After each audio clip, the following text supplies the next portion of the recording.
Dun, dun, dun, dun, dun, dun, dun, dun, dun. Ah. So as soon as it goes live, I'll be able to see if there's any Wait, people can't leave comments on YouTube yet, right? They can. They can? Yeah.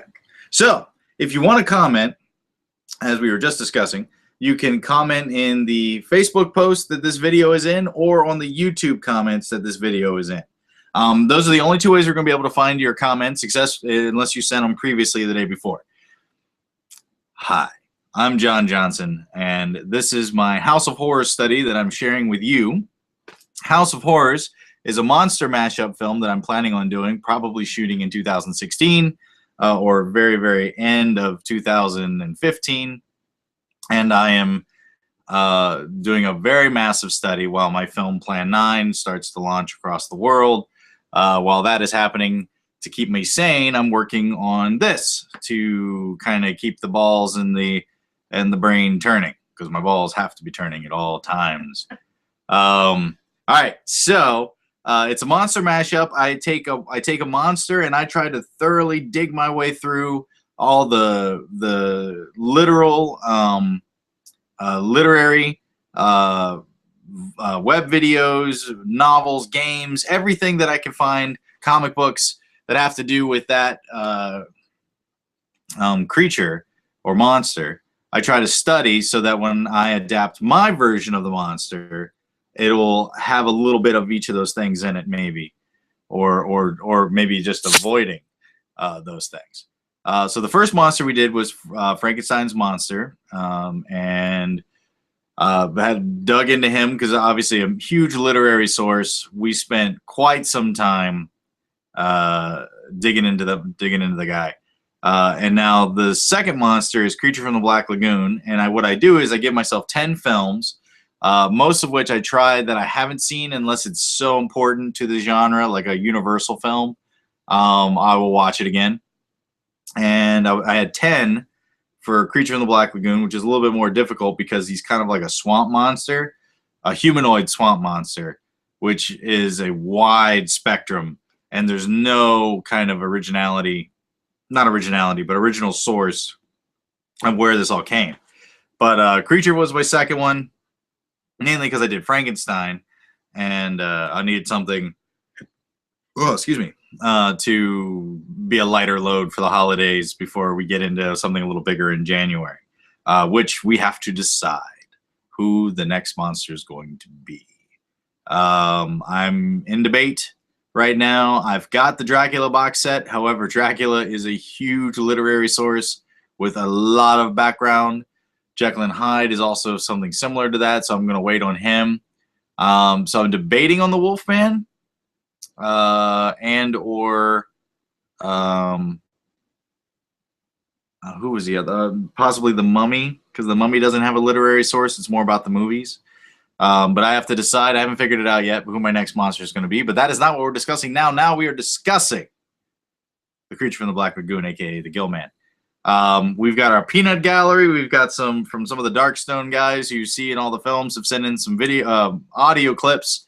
And we have Alyssa Lauer, who is reading all of your comments and questions, and we will get to those. So let's start with a question from the previous, from yesterday. We had some warm-up questions before the live question. So if you want to ask a live question in the comments of this, or in the comments of the YouTube video, or the Facebook, or yeah, one of those two, Facebook or YouTube, and we will try to get to your question. However, we have no viewers at this point in time, so I'm guessing some of you will just be watching this later. But I'll answer your questions. Let's begin. Ready? Stephen Haar. In House of Horrors, will the Invisible Man and Dr. Jekyll, Mr. Hyde, and the Phantom of the Opera feature? Well, the Phantom of the Opera will not. What was the other ones? Dr. Jekyll, Mr. Hyde. Dr. Jekyll and Mr. Hyde. Not Jekyll, but a version of that will appear, because it does take place modern time. So it won't be those literary creatures. If they're not immortal, they're not going to be showing up. But something of their science would. Dr. Jekyll, Mr. Hyde. The Invisible Man. Invisible Man, same thing. It won't be the same Invisible Man because obviously he pretty much dies in every movie. So this will be, but that science will be there. Okay, that's just those four. Okay. Okay. Stephen Steven. Har again. Will there be Thank you, Steven. Will there be a twist in House of Horror where the heroes turn out to be descendants of Bram Stoker and Mary Shelley or Andre Delambre from The Fly? If you look up a movie serial that I did called The Lovecraft Chronicles, I did that storyline, and I won't be doing it in House of Horrors, but I have done it, and if you like that idea, you should check out The Lovecraft Chronicles. Slacking. Henrique Salsina. I know, fancy. Fancy name. It's very fancy. If the gill man bites someone, will they turn into a gill creature a la Dracula, Wolfman, and Zombie?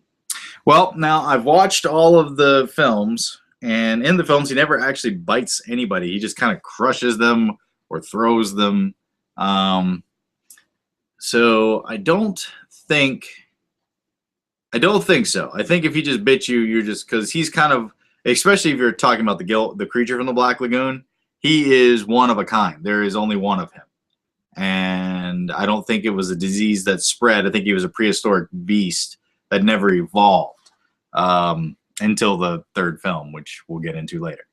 So yeah, I would say no. I would say no. No bite. No mas. Michael Latoris. Michael Latoris, who we did discover was a joke, but you had us. We were really confused there for a moment. I caught it straight on. She caught it. I was confused. I thought we were being terrible people. We see a lot of versus movies between Dracula and Wolfman and Dracula versus Frankenstein. Would you like to see a Mummy versus Frankenstein or a Mummy versus Gillman movie? What versus movie would you like to see? All of them. Like every last one of them. I would love to have like my favorite filmmakers make each one, and I could probably spend an hour or two discussing which filmmaker would be great for which two monsters, and they're all in the same thing, and that would be amazing. Universal Films talked about doing this, bringing all the monsters back, but last I heard they were going to be like superheroes. So that's kind of defeats the purpose of the Gothic monster. But that's what we're going to try to bring back if we can.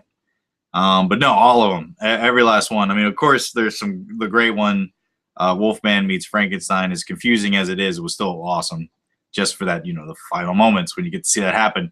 And then actually, Abbott and Costello meet Frankenstein. There's all kinds of rumbles between monsters and that. But I'm going to be doing some of them myself. And then Monster Brawl is another good one. That's a newer one.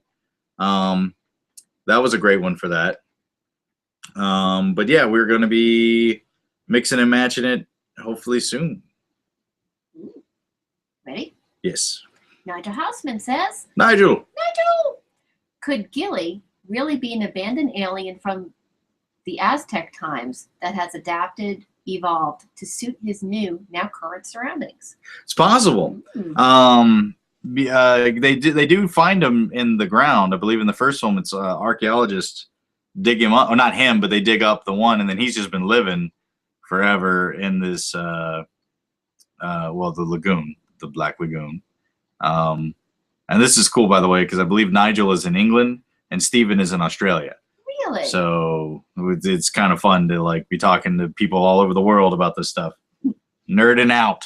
But no, but it would be like he could have been aliens and they could have crash landed and then never evolved. Maybe that's the reason why they didn't evolve until the third film when they operate his lungs and he starts transforming, evolving very, very quickly. Since it's one creature versus laying an egg that evolved and that egg evolved and that egg evolved. They just turned his air lugs on and he just started changing immediately. Brittany Drew has an observation. Mm-hmm. When you talk, you sound like Seth MacFarlane. I haven't heard that one before, but I definitely sounds like we were raised by the same people. The one I get the most is Jon Stewart, because apparently we giggle the same way. You do have a funny giggle. That cracks me up. Yeah. But no, thank you. I definitely Seth. He's a good singer. He's got a good singing voice, so that's always good. He does, yeah. He hides it in comedy, but he definitely does. Hey, Henry Ty, do you think the Gill started as a scientist who fell victim to one of his experiments? Well, in the first film, they say, well, now this is just on the Creature Universal canon. In the first film, they say that they dig up half of one, like a hand, and then I think they were trying to find the rest of him. And it predated, it was very ancient. So I'm thinking no, unless it was like Nigel had brought up alien science technology, and then maybe with that. But I think that these guys actually predate beakers. I think so, but it's a cool idea. And in fact, all the other movies that I watched, which I'm going to get into here in a little bit, is kind of a brief description of each film and a generalization of what they did. Now, in some of the other ones, because Creature of the Black Lagoon was a prehistoric monster, but all the other ones do not do that. It's all, one of the big ones is like Swamp Thing, and that was merging animal cells and plant cells with a human by accident, and causing him to become the Swamp Thing. The one I didn't get to see was Man Thing. I'll hopefully get to watch that tonight. So I'm not entirely sure what his origin story is, but I will go through the origins of the other ones I watched. Well, can't believe you just brought that up, because our next question is from Costa Plenty. Do you think they will ever reboot Swamp Thing as a standalone film? Probably. They're kind of touching everything else, and Swamp Thing had proven itself, especially in the USA series, to be successful with a sequel and a 3 seasons, I think, of a show. I definitely think eventually they will bring him back, just because everything else that even showed a hint of promise has come back, and again and again and again. Ricochet, why is Creature from the Black Lagoon copyrighted and not Dracula, Frankenstein, Wolfman, the Mummy, etc.? Well, most of them come from literary sources like Mary Shelley's Frankenstein and Bram Stoker's Dracula. The novels themselves are not copyrighted; they're public domain because they've been around so long. The movie Creature in the Black Lagoon doesn't have an original literary source, so Universal just made this in the 50s. It's kind of funny because none of the other movies in the 50s are considered to be classics like he is, even though he was made, almost like 22 years after Dracula and Frankenstein. So he doesn't have an exact literary source, and that's why in all the adaptions they don't call him the Creature from the Black Lagoon. It's more of a swamp monster, and it changes up quite a bit. But that would be the reason why they actually Universal invented the Gill Man, where all the other ones were based on literature, except for the Wolfman. The Wolfman, that actual story of the Wolfman is copywritten, but werewolves have been around way before that. Bojangles. Bojangles. Will House of Horrors feature characters from your other projects? At this point in time, I will say no, but you never know, because we're building that universe of Nilbog where they all have the same pizza place and they all have the same, what was it, Omagen or Mega Man backwards? Namajimo is the phone company. And so we're kind of building that universal world, but it's possible a character could sneak in there, but I at this point, I think it's all new players. But it will be close in and around Nilbog, so you never know what might pop up. Okay, starting with Stephen Haar. Got lots of them. Hello. What inspired you? Oh, did I just skip one? Oh, I did skip one. Were you able to watch The Dirty Dozen? I haven't watched The Dirty Dozen yet, mainly because I've been watching all these damn Creature of the Black Lagoon movies. That and I literally work so much on all these different projects that there isn't a lot of time to enjoy a film. And so part of the reason why I'm doing this is to kind of force myself to watch movies. And so I do it, I pretend it's work, and then I get to watch movies. But no, I haven't seen it yet, but it is definitely on the radar. Now, before we get into another question, I am going to just start with these mini reviews of the 10 films. First one, Creature from the Black Lagoon. Now, we kind of talked about that. We're just talking about the original film. It was interesting to how they played a game of chess where the creature was very intelligent and was also obsessed with women. And it was very, for all the other monsters, there's nothing really gothic about Creature from the Black Lagoon. It's very B movie. It's very in your face, which is very different from the other ones. So I actually really enjoyed the first, all three of them really. Even with their flaws, they were still a lot of fun to take in. And I'll do one more movie while we're here. Second movie was Creature, 2011. Now, a lot of these movies, because they embrace the B movie, are really not great. Creature of 2011 was one of the newer ones that I had to watch. It had Sid Haig actually playing a very, very good role. It was kind of surprising because I don't think he usually gets to play roles with a lot of different shades. Usually they're kind of one in, one out. So that was really nice. But the concept was a man, his wife gets eaten by, who's inbred, who gets eaten by an alligator. He goes to the alligator, kills it, eats it, and then the remains of all the people that was left there because he goes crazy, and therefore his body turns into an immortal alligator, half-man creature of the swamp. And then there's like a cult that are feeding him. It was definitely, there are on this list, there are movies that are worse. But that one hurt. That was not a, I hate to say it because I've made bad movies too, but I did not enjoy that one as much as I'd hoped. Third, Swamp Thing. The first Swamp Thing, Wes Craven. I knew that movie very, very well as a kid. It had been a long time since I'd seen it. But I enjoyed it. The monsters versus monster concept is what House of Horrors is almost completely about. So it was cool to see all that again and where the series went, because I did watch Return to Swamp Thing, which was a really cool experience because I was watching it with Royce, who was a big fan of the score. And so I actually, when looking to find the score, and there was only 2 pieces that were available, but apparently the score is being released in January, February. And I know this because out of a whim, I just contacted the composer and told him I was making Plan 9 and I was interested, and he contacted me back the next morning.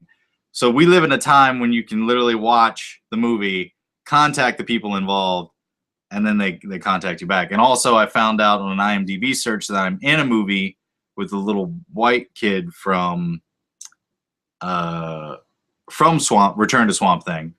So that was another tie-in that I'm sure he's much older now, unless he's got that youth going on.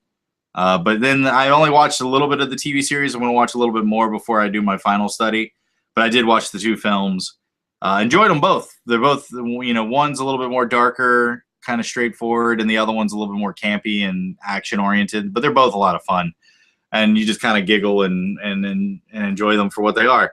But each monster does seem to have a superhero version of himself. And Swamp Thing obviously being the biggest one from the creature. The other things that I saw influence-wise was Jaws. Immensely, especially in the soundtrack, the dun dun dun dun dun dun dun. If you watch the first Creature from the Black Lagoon, when the creature attacks a woman underwater, I think it was a woman underwater, it plays that theme, dun dun dun dun, which obviously Williams turned into the shark theme from Jaws. But it doesn't start slow. It doesn't do the da da da. It just literally kicks right into it. But obviously it had to be an influence, whether it was conscious or not. But on to another question. Okay. Enrique Salcina. Is the Gillman an epic parrot and retarded mongoloid ape? Wait, an epic parrot? An epic parrot and retarded, mongoloid ape, question mark. I don't think it's a parrot. It does. I see what he's saying because it kind of has a beak. And then mongoloid, maybe. Underwater mongoloids. And ape, kind of. It's kind of the missing link. I think that was actually supposed to be more of a comical question.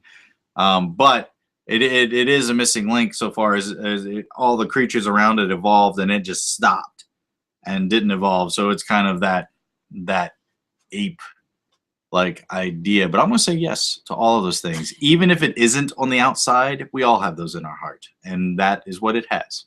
So when it's looking at you, it's thinking about being very mongoloidy, talking, repeating everything that you say, and throwing its poop at you. There you go. There you go. Okay, Stephen R. What inspired you to create Spooky Tales? Oh, spooky. I had done a series of web series before, Spade being the most popular one. And I wanted to try something that was like episodic one-shotters, kind of Tales from the Crypt. Are You Afraid of the Dark kind of feel. And but I didn't want to start writing stuff, and also we wanted to do something that was more known. And then Spooky Tales was based off of some of them are based off of the Scary Stories to Tell in the Dark series, which are all public domain stories made popular in this classic book series. So it already had some notoriety and recognition. So I thought, what the hell? I'll try them out and just see if anybody likes them. And obviously, it turned out very positive for us. Okay, Moo the Mutt would like to know, of the monsters you will use, which is your favorite and why? My favorite is the Wolfman. I've always loved the Wolfman. Probably more werewolves than Wolfman. I would if you'd give me a nibble. The Wolfman, maybe not as much, because that's more about blood rage and like kind of like the Wolfman never really eats anybody. It just like mauls them because of this blood rage, where werewolves are more attached to the animal and kind of act as the animal would, but obviously on a giant scale. So I kind of like the werewolves and the inner beast and that kind of a thing. So I would say the Wolfman out of all of them. And now I've got something from the Peanut Gallery. This is Royce Hobson chiming in. I have muted it. We will turn the volume up. Now he will chime in. Perhaps. Yeah, there we go. A commentary. Speaking of Creature of the Black Lagoon, I have to say, humanoids from the deep. As well. I mean, that was a thing. But I have to say, what a wonderful, wonderful movie. Humanoids from the Deep was surprisingly, which I get to it right now because it's on my little list of movies I'm supposed to talk about. Humanoids of the Deep, what I had never seen until I was watching the thing. And even though these are ocean-based and not river-based, which is what I was trying to do, more swamp, people kept talking about it when I said, which movie should I watch? And I really enjoyed it. It gives into the B-movie thing the way Creature from the Black Lagoon does, but on an extreme basis with like tons of nudity and creature effects and really heavy gore. And I think it was like 1980 or 1981 when the movie came out. So it was right in that schlock fest, and it was good. It was fun. It was. I went in thinking it was going to be terrible because the film I had just watched before that was called Muckman, which I didn't know. And I don't want to, because the second I say anything bad, I will meet these guys at a convention. I didn't enjoy it, but I was also comparing it to Creature in the Black Lagoon and Humanoids of the Deep. Muckman was 2014, I believe. Let me check that. It doesn't say, but I think it was 2000. Oh, it was 2012. And yeah, I don't recommend Muckman. And I think the whole thing is on YouTube. I think it's where I watched it. So they did get paid for me watching it. They got their advertising dollars because they were trailers or commercials. But then after watching Muckman, we would go, okay, we're watching Humanoids of the Deep, and I had just kind of been beaten after Creature and Muckman. And I was like, okay, well, let's give it a shot. And then it turned out to be really good. So that was helpful and enlightening. Let's go with question. All right. I feel like questions. All right. Questions are good. Stephen Har would like to know, outside of horror, what's your favorite genre? Comedy. And actually, you can kind of see it in most of my films that well, to be honest, I like everything, but I think comedy kind of is like, okay, I love steak, I love eggs, I love salad, and I always add Cajun spice to everything that I eat. So whether steak is your or is your drama, and salad is your action film, comedy is kind of like that Cajun spice that kind of just brightens up everything. So it kind of goes in every genre, really. The ones that are straight comedy, probably not my favorites, because when that's all there is, it gets a little difficult to keep the story going to me. But comedy is definitely a big part of what I do, and or at least I hope I'm doing. And so horror comedy is just match made in hell. And I apologize, I've been drinking this bourbon a whole lot. This is very gassy. Creature from the Black Lagoon. Blah blah blah blah. That's another question. All right, Stephen Har. Stephen, the sponsor of this show. I tell you. Thank you, Stephen. Usually it's Kenneth. Yeah, Tabor. Tabor. Yep. Where are you, Kenneth? Yeah, where are you? I'm sad. Man. But Stephen's been picking up the slack. He has been. I guess we always have a star of the night. Yeah. And you kind of answered this already, but Stephen would like to know, and if you choose to make your next movie in another genre, which would it be? Oh, fantasy probably. Okay. Fantasy with comedy in it. But if Transfers gets picked up, I'm obviously going down the sci-fi road. But yeah, I've got a couple in my noggin. The fantasy films, kind of urban fantasy, that I want to do eventually one day. But it does have a lot of strong comedy elements to it. Very much like Princess Bride, where it's a fantasy film, but there's a lot of comedy. It's very led by that, and that's something that I would do. Let me talk about another one of the films that I watched. We've talked about Creature in the Black Lagoon, Creature, Swamp Thing, Revenge of the Creature. I think I went into Revenge of the Creature a lot more in my one of the earlier ones, one of the earlier shows, where I get in a little bit more in depth in that. It does change things up, and obviously Jaws 3 took a lot from it. And it also kind of shows the strength of the creature, which is one of the things I've been in the back of my notebook. I've got a power level thing to kind of find out, because all these monsters are going to be facing each other, who's the strongest, and then how's it go down the line. So I have a Universal log where I'm looking at the Universal films and kind of weighing out how strong they are, and then House of Horrors where I'm going to place them. And without a doubt, I was actually talking to James Rolfe today, the Angry Video Game Nerd, and we were talking about it. And I think we both agreed that the Creature from the Black Lagoon is the strongest monster in the Universal lineup, especially once it starts evolving and becoming that kind of Frankenstein-looking creature. I mean, it just throwing cars and people and walking through doors, and in that cage it was in, it kind of bends it in with its bare hands, where Frankenstein, who you think would be the strongest, really just knocking down doors. But he never broke his chains, and the Creature from the Black Lagoon was able to break his chains. Well, I could be wrong about that. I know Frankenstein broke his straps. I'm not sure if he ever broke a chain, where Creature did. But yeah, we're definitely kind of going with the Creature from the Black Lagoon as the strongest in the Universal lot. Probably not going to be the strongest in my House of Horrors, mainly because we're not doing the Creature from the Black Lagoon. We're doing a swamp-like creature, so it's probably going to be a little different. But yeah, right now it's Creature from the Black Lagoon and then Frankie as the two strongest. And then every time I do one of these monsters, we'll have somebody else weigh in. We'll figure out how strong and see who's the strongest and who's the weakest. My guess on the weakest is the Invisible Man, because he's just a man. He has a huge power and what's the word for it? Advantage, but not super strong. Question me.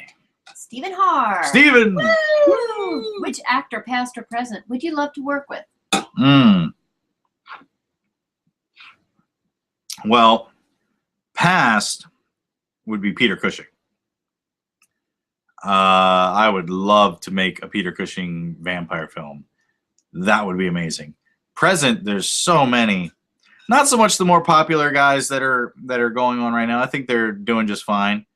But the 80s, 90s horror crew, Robert Englund, Bruce Campbell, Jeffrey Combs, David Warner, John Rhys Davies, like all those guys would be amazing to have in one movie.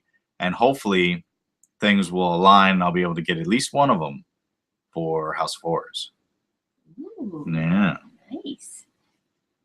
Okay, ready for a question? I'm ready. Nick Houseman, which is your least favorite horror icon?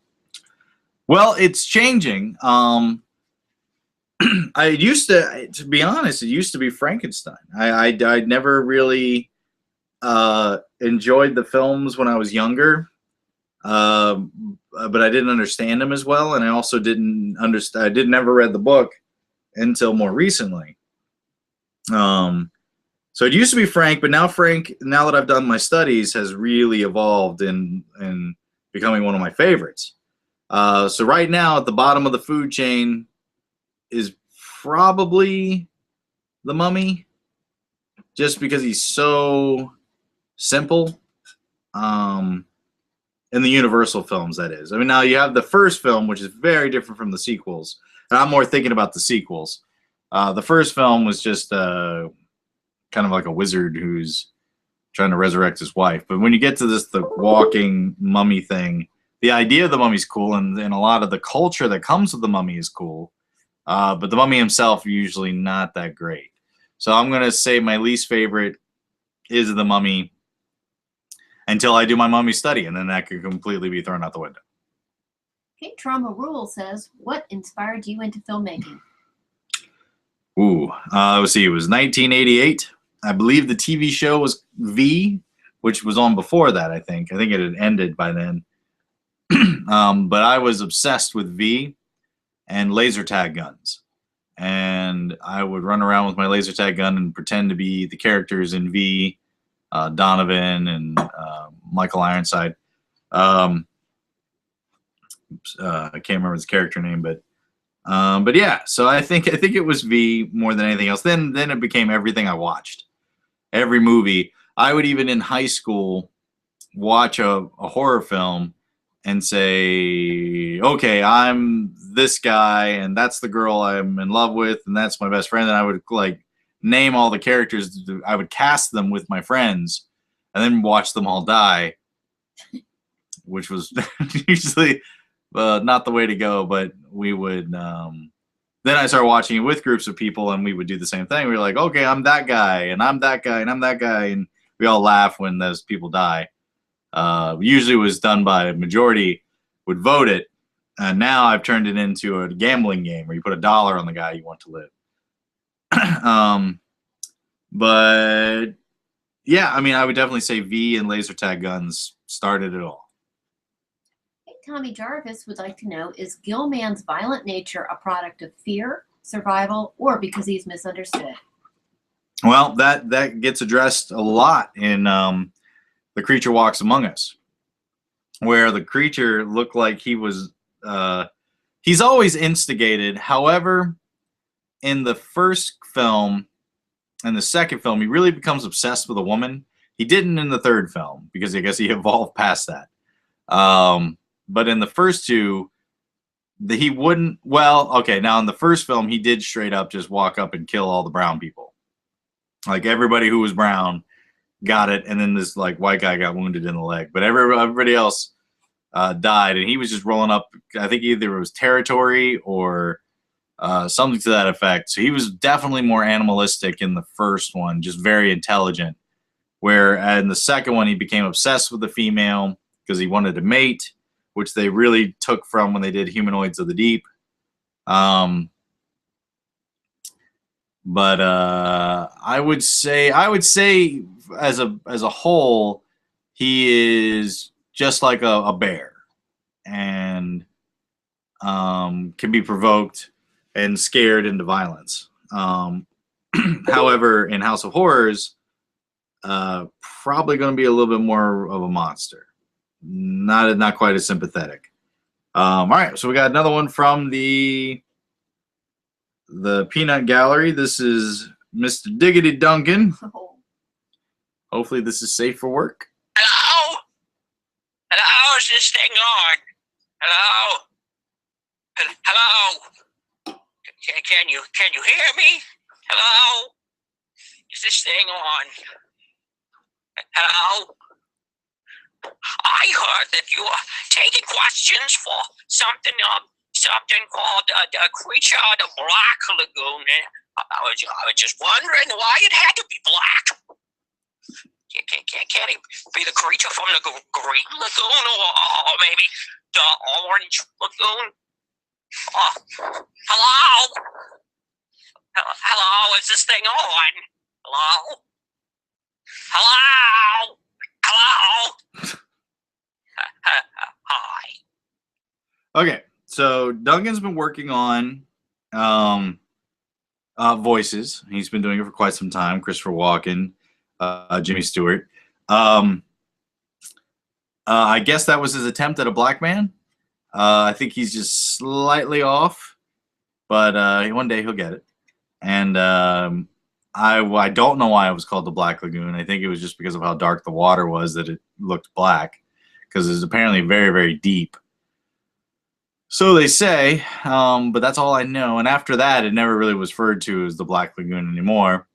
But that's all I know. Take it up with Universal. I did not do it. Question me. Stephen Haar. Stephen! Would you cast a wrestler as some of the monsters?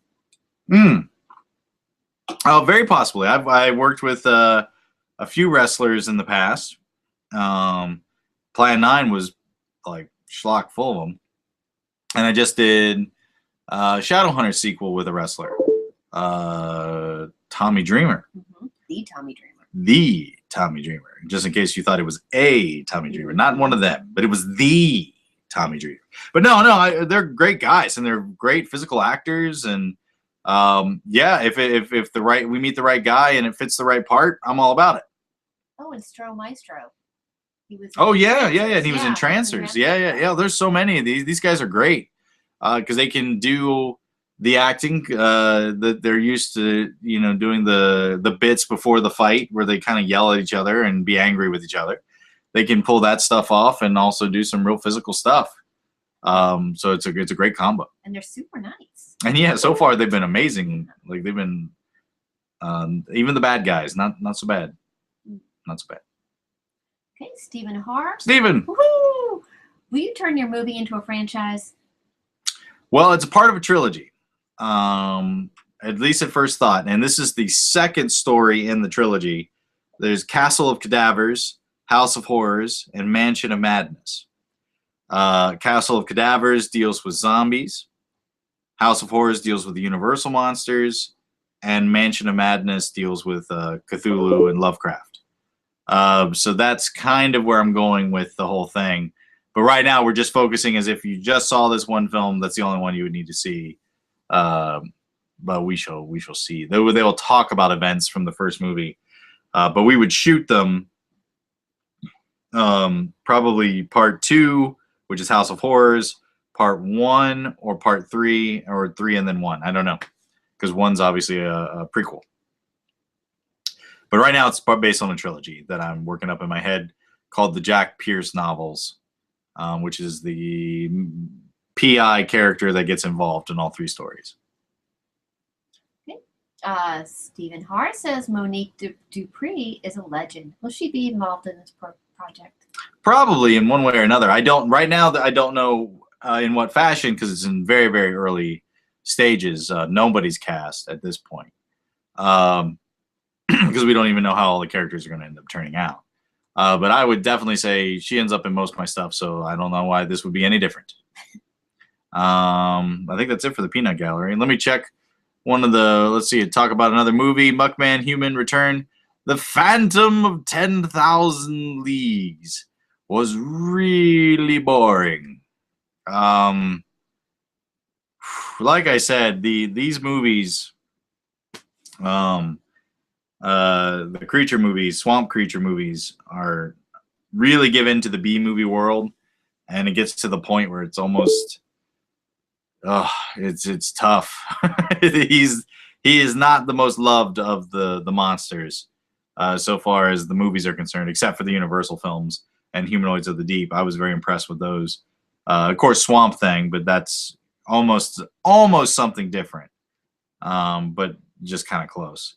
But Humanoids of the Deep was this creature, not Humanoids of the Deep, the Phantom from 10,000 Leagues was in the 50s, and it was like a sea monster that was guarding a beam of light that blew up ships and boats and people, and didn't want this radiation light to be destroyed. And there was the smug actors, and I was sleepy. I don't recommend this movie. I think it's all on Hulu though. You can watch it for free, but not one of my favorites. I've had a hard go of it, and you should feel sorry for me. Next, Nigel Houseman. Nigel. Woo, Nigel! Would you do a Western cowboy movie? I have horror Western, and I've done actually. Well, as soon as the site gets back up in January, there's a short film I made called Atone. That was very straightforward Western. It's only about 8 minutes. It's fairly short, but I won 4 awards for that. So that was one of the better of the shorts, I think. But no, I love Westerns, and I've got a lot of friends that do it. And Alyssa loves Westerns. But no, I definitely do one again. There's a lot of fun. They're awesome. Okay, another from Nigel Houseman. Have you seen Billy the Kid versus Dracula and Bonnie and Clyde versus Dracula, starring Trent Haga and Tiffany Shepis? I'm very familiar with both of the films, and I've seen parts of them. Maybe not so much the Bonnie and Clyde, but I definitely saw some of the Billy Kid. I will be addressing them and looking at them probably in my Dracula run, just because I've made a film called Alucard where I watched almost every Dracula film in existence, except for those crazy kind of spin-offs like that. So maybe this time when I go with my Dracula studies, I'll get more into it, especially when it's kind of verses. But I will be checking into them again. Okay, Julia Montana wants to know if Sheriff Kelton will appear. Kelton will be beaten and tortured in many other series, Spooky Tales and House on the Hill, obviously. But no, he won't be in House of Horrors because he would probably die instantly. Terrible, terrible things happen to that man. Okay, and Stephen Haar, if he agrees, would you cast Christopher Lee, maybe playing Van Helsing? Well, Van Helsing's not going to be in the movie, but if Christopher Lee came to me and said, I want to be Van Helsing in your movie, Van Helsing would be in the movie. Yeah, no, if Christopher Lee said anything, I would be, oh man, forget about it. Yeah, he's a hero of mine. He was the 60s version of Boris Karloff. Like, he played all the monsters. He was in all the creature features. Yeah, no, amazing guy. I got nothing. Are we all full up? We are totally caught up now. All right, let me get into the movies here. Yes. Creature Walks Among Us, we talked about. That's it. I haven't watched Man Thing, so I got to get to that tonight. And then there's going to be one more video on the Creature in the Black Lagoon discussion that we will eventually get to, probably in the new year. After, if you look at my notes on Facebook, you'll see the list of everything that I'm studying. And I will be going through a lot of stuff in between now and then, but probably early January, I'll know what my new monster is. And in the Darkstone group, you guys can help me pick out some movies for them. And yeah, so I guess if we've answered all the questions. Is that right? The pitter patter of tiny feet. My wife could be appearing any moment. She comes out of here. I hide her there. But yeah, well, I guess that's it for this one. I guess we answered all the questions. We've talked to everybody in the peanut gallery. We've talked about all the movies I watched, all 9. So yeah, I have a pimple, and it's been showing this whole time, and it's very annoying. And I will try not to have one next time, but there's been some stress. Oh. But yeah, guys, thanks for tuning in, and we'll make a big announcement, maybe like a week ahead of time for the next show, the big show, because when we talk about this one last time, we're going to bring in some guests. We're going to try to do it up a little bit, and then we'll get into our monster and start these one-on-one discussions as well. So, all right. Well, thank you, and thanks to Alyssa, who went through all your questions and stuff like that. And thank you guys so much for sending in as many as you did. It's been awesome. It's been very cool interacting with you guys doing this, because it gives me a lot more ideas, and I can bounce off my thoughts and kind of see where you guys are coming from as well as me before I write anything, which will be amazing. I can't wait for that day. So yeah, all right. Well, I will check you guys on the next one. Da da da da da na na na na.